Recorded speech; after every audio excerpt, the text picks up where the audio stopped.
And the other.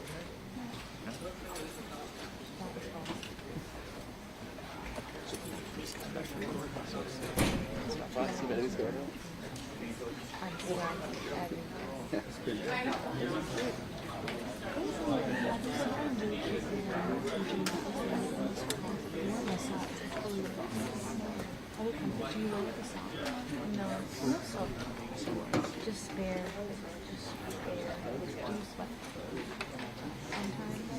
But like if I'm walking. But maybe I'll go back to my answer. If I wear them for too long, it's not like and last week I was meeting up with my friends, my roommates, and I walked a lot and ran a lot in the shifts. And I got just shifts. Oh my god, because meals don't have a lot of support. Like, the thing with heels is that heels are uncomfortable because they're like shape. And heels because they're flat and not too big. Okay, pause your check. I wonder why my clearance feels so bad. You can wear it out. I know. I want to like cut it. This is a little bit long. Right, I'm supposed to see a concert with my friend Coworker, but she hasn't responded to me. We're supposed to go see The sweat tour. Remy Wall. Oh, Remy Wall?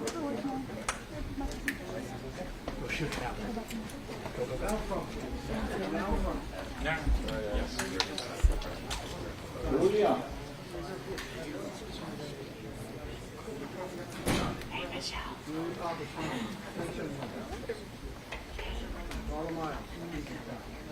I hear you.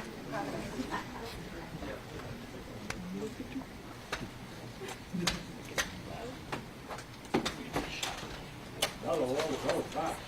Julia. Yes.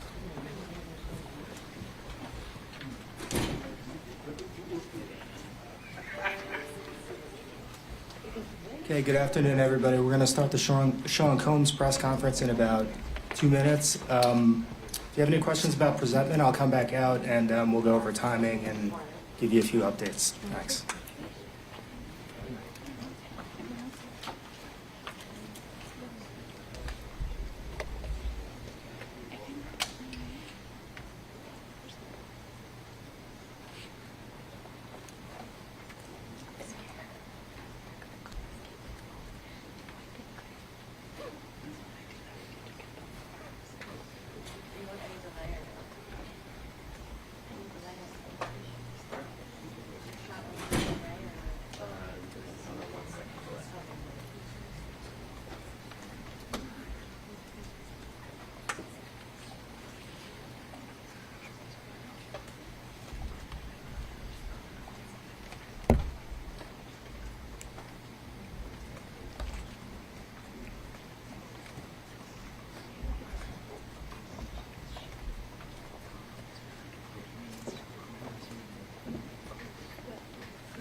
Good morning, everyone. My name is Damian Williams, and I'm the U.S. Attorney here in the Southern District of New York. Today, I'm announcing the unsealing of a 3-count indictment, charging Sean Combs with racketeering conspiracy, sex trafficking, interstate transportation for prostitution. The indictment alleges that between at least 2008 and the present, Combs abused, threatened, and coerced victims to fulfill his sexual desires, protect his reputation, and conceal his conduct. As alleged in the indictment, to carry out this conduct, Sean Combs led and participated in a racketeering conspiracy that used the business empire he controlled to carry out criminal activity, including sex trafficking, forced labor, kidnapping, arson, bribery, and the obstruction of justice. Let me say a little bit more about the charges. The indictment alleges that Combs abused and exploited women and other people for years, and in a variety of ways. As alleged, Combs used force, threats of force, and coercion to cause victims to engage in extended sexual performances with male commercial sex workers, some of whom he transported or caused to be transported over state lines. Combs allegedly planned and controlled the sex performances, which he called freak-offs, and he often electronically recorded them. The freak-offs sometimes lasted days at a time, involved multiple commercial sex workers, and often involved a variety of narcotics, such as ketamine, ecstasy, and GHB, which Combs distributed to the victims to keep them obedient and compliant. As alleged, when Combs didn't get his way, he was violent, and he subjected victims to physical, emotional, and verbal abuse so that they would participate in the freak-offs, and that Combs hit, kicked, threw objects at, and dragged victims, at times by their hair. On one occasion in March of 2016, that conduct was captured on video and later reported in the media. Specifically, Combs kicked, dragged, and threw a vase at a victim in a Los Angeles hotel when the victim was attempting to flee. As alleged, these assaults often resulted in injuries to the victims, which took days or weeks to heal. In addition to the violence, the indictment alleges that Combs threatened and coerced victims to get them to participate in the freak-offs.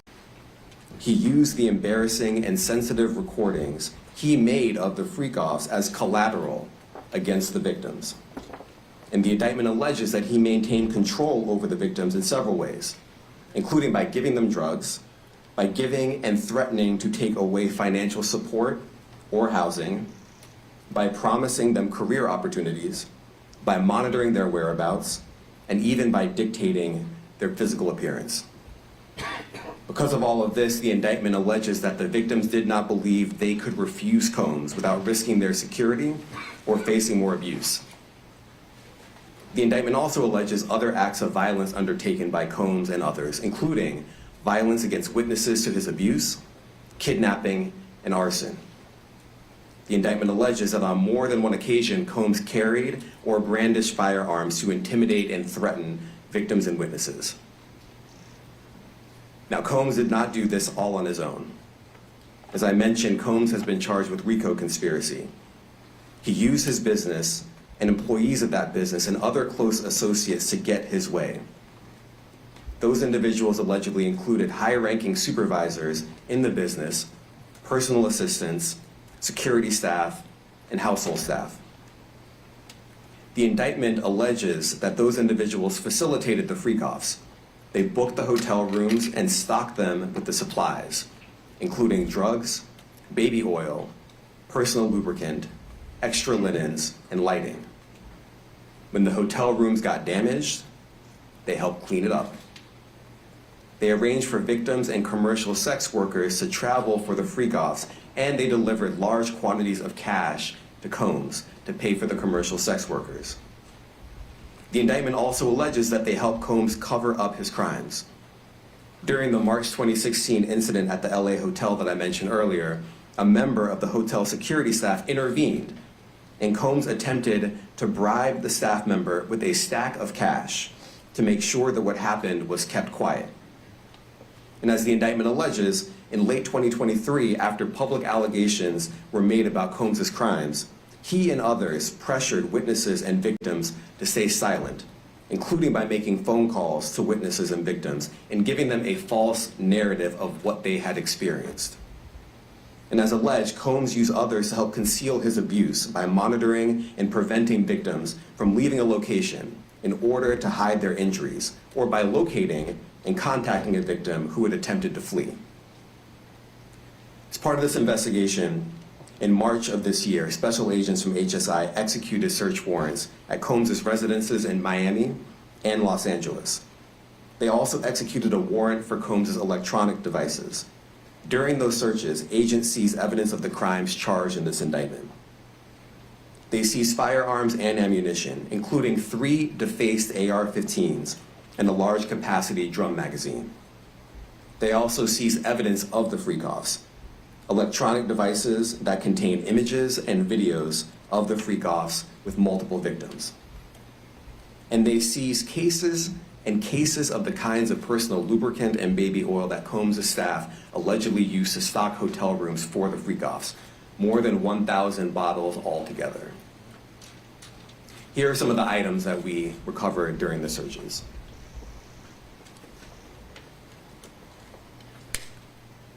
As you can see here, this is a drum magazine, large capacity, and it contains, I believe, 59 rounds. I mentioned as well that we recovered 3 AR-15s. This is a close-up shot of one of the AR-15s, and you can see right here, the serial number has been thoroughly defaced. Another picture of more ammunition and parts of 2 AR-15s right there. Now, I want to be clear about 2 things. First, this office is determined to investigate and prosecute anyone who engages in sex trafficking, no matter how powerful or wealthy or famous you may be. No one should doubt our commitment on that. A year ago, Sean Combs stood in Times Square and was handed a key to New York City. Today, he's been indicted and will face justice in the Southern District of New York. Second, we are not done. This investigation is ongoing, and I encourage anyone with information about this case to come forward and to do it quickly. Anyone with information can call 1-877-4-HSI-TIP. I want to express my deep appreciation for the victims and witnesses who have used their voices and helped bring this criminal conduct to light. We would not be here without them. I also want to thank the dedicated case agents on the HSI Trafficking in Person Squad in New York. They have been with us since day one and have worked tirelessly on this investigation. They will continue to be invaluable partners to us. I also want to thank the incredible agents and analysts from SCNY who have also provided tremendous assistance on this case. I'm deeply grateful for their continued work. And finally, I want to thank the outstanding career prosecutors from SCNY who are handling this case. Meredith Foster, Emily Johnson, Chrissy Slavic, Madison Smizer, and Mitzi Steiner, and their supervisors, Jamie Backleiter and Jacqueline Kelly. They are members of the Civil Rights Unit in our criminal division.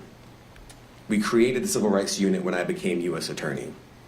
I'm deeply proud of their work on this and so many other cases. I'll now take some questions. Aaron Katursky, ABC. Thanks, Nick. Damian, thanks. The indictment describes aggressive, open, violent, hedonistic abuse that you say was recurrent and widely known. Why did it take law enforcement so long to intervene? How many women were victimized by Sean Combs, and how many others were involved? Look, our investigation is ongoing. We are committed to bringing justice to everyone who's been victimized by the defendant. I can't tell you why it took so long. I think the better focus is on the fact that we are here today. And we are committed to making sure that justice is done. Next question. Thank you. Julia Ainsley, NBC. Thank you for doing this. You said we are not done and that Combs did not do this alone. Do you foresee that there could be other charges related to this case? I'm not taking anything off the table. Janet Fisher, Newsday. What's the difference between the sex trafficking and promoting travel for the purpose of prostitution? Well, there are different crimes with different elements. I don't think we should get into the nitty-gritty of the legal discussion right now, but the sex trafficking, we believe, they're all serious offenses, but the sex trafficking conduct carries some significant penalties, and we are gratified that we were able to bring that charge. Is one more coercive than the other? I'm not going to be able to get into that, but you can look it up, and yes, sex trafficking, especially when it involves coercion or force, is a very serious crime, and it carries significant penalties. Good afternoon, Darla Miles, ABC7 New York. Thank you for this press conference and for the details. 2 questions. In context of this indictment and the information that was presented to the grand jury, are you able to clarify the number of victims? It's mentioned plural in the indictment, but can you specify the number of victims just for this particular indictment? And secondly, can you provide details about the alleged arson? Unfortunately, I'm not able to provide either. The number of victims, you are correct. We are intentional in saying multiple. The details of the arson incident are limited to what we have in the indictment and also the detention letter that we filed, which contains more details than the indictment does at various points, but we don't have anything more beyond that. Next question. Lynn Chan, CNN. Are any of his accomplices or associates under investigation? And additionally, could he face any more charges? So the investigation is ongoing. That means both as to him and to anyone else who we believe committed the crime with him. Next question. Julianne Papa. Hi, good morning from 1010 Wins. Any indication that some of the women or victims here were imprisoned in his residences, and did he have locations where he kept them, and they were not allowed to leave? And also, he's indicted here, although there were searches and raids in LA, Miami. Why in New York? Well, I'm biased. I'm the U.S. Attorney in the Southern District of New York. I think that we have an outstanding track record of bringing some of the most impactful, sprawling, complex, difficult sex trafficking, human trafficking, labor trafficking, you name it. The Southern District of New York can do it, and so we're very proud of that. And so the scope and complexity of this investigation isn't something that we ran from. It's something that we embrace, and we will continue to do that. As to your question about whether he imprisoned anyone, all I can say is that, I mentioned this March 2016 incident where something was caught on video where a victim was attempting to flee, and there was violence that was associated with it. Was that at the residence or a hotel? That was at a hotel. Matthew Lee, Inner City Press. Thanks a lot. Does your office intend to seek remand, or are you reaching a bail package? And if you're willing, how would you contrast this with the R. Kelly case in EDNY in terms of the elements? Thanks. So we will be seeking detention. We have filed a letter laying out our reasoning for seeking pretrial detention. I'm not going to be able to expand beyond what's in the letter, but it contains all of the reasoning, and it contains the law as well. There is a presumption of detention in a case like this, and we think that's warranted. John Anise, New York Daily News. Thank you. I was hoping to get some more detail about the searches of his residence, the guns, the cases of lubricant, and the videos. Where were they found amongst his residence? Were they all scattered around the houses in one place? I kind of wanted to just get a better picture of how that stuff was found. Well, look, I think that some of the details that you're seeking are in the detention letter. So, for instance, some of the AR-15s, 2 of the 3 defaced AR-15s were found in his bedroom closet in Miami, broken down into parts, along with magazines, with ammunition loaded in them. So some of that detail is in the detention letter. Beyond that, I'm not going to be able to get into where other items were stored. Ben Kochman, Post. Hey, thanks for doing this. Your office was the office that had been prosecuting Jeffrey Epstein before he died in custody. I have not read your detention memo yet. It's the first thing I'm going to do after this ends. But does the memo address, or is your office concerned with Combs' safety in custody, given what happened with Epstein? So we are concerned with anyone's safety whenever they are detained prior to trial. It's part of our obligations to keep people safe as well. It's part of the criminal justice system. So, but I do not draw any sort of connection between Jeffrey Epstein's suicide and what may or may not happen to any other defendant while they are detained pre-trial. And of course, the decision whether to detain the defendant will be up to a judge. Our position is that pretrial detention is warranted under the law and based on the facts of this case, and I'll leave it at that. Are some of the prosecutors on this case some of the same prosecutors that had been handling that or that worked on the Maxwell case? So I'm not going to get into the staffing. I will say that this team, this group of AUSAs, this incredible group has been working on this case around the clock, and they've had their hands full. Next question. Gus Rosendale, NBC News. Good morning, sir. Combs' attorney said that his client has been cooperative with investigators. He said that this morning. I was wondering if you would have a reaction to that. Let me just say this. I think that generally with increasing frequency, the word cooperative or cooperating has taken on tremendous elasticity, and it no longer really bears any relation to what the word means when we use it in a very specific context. So responding to lawful process and the like does not qualify as cooperation when we use that term here. Mike Sisak, AP. Thanks. To that end, was there any discussion of Mr. Combs surrendering? I understand he was taken into custody at a hotel in Manhattan last night, and maybe that wasn't the plan. Can you elaborate on how that came about and why that was? I'm not going to be able to get into any sort of operational details as to how he was taken into custody and when. He is in custody right now. He will be appearing in court later today. Was there any discussion of him surrendering, given they claim he's cooperating? I'm not going to be able to get into law enforcement tactics or operations.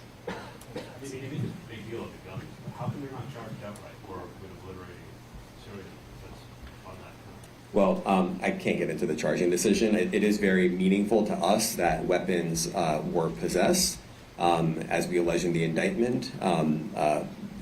Part of the reason why this conduct was so pervasive and harmful was because victims and others didn't necessarily feel comfortable denying him his wishes, as we allege, because of the presence of firearms. I should leave it there. Thanks. Last question, Jacob Shamison. Jacob Shamsian, Business Insider. Thank you. Given that he's the sole defendant in this case and that you allege he's part of a conspiracy that involves members of his companies, do you anticipate a superseding indictment that bring allegations against other members of his companies or other co-conspirators as well? I can't take anything off the table. Anything is possible. Our investigation is very active and ongoing. And I think a lot of you who cover this office know that when we say such things, that developments are certainly foreseeable, but I cannot predict them sitting here today. All right, thank you, everyone. Thank you. What part of this business empire is exposed to forfeiture? Thank you, everyone. Thank you.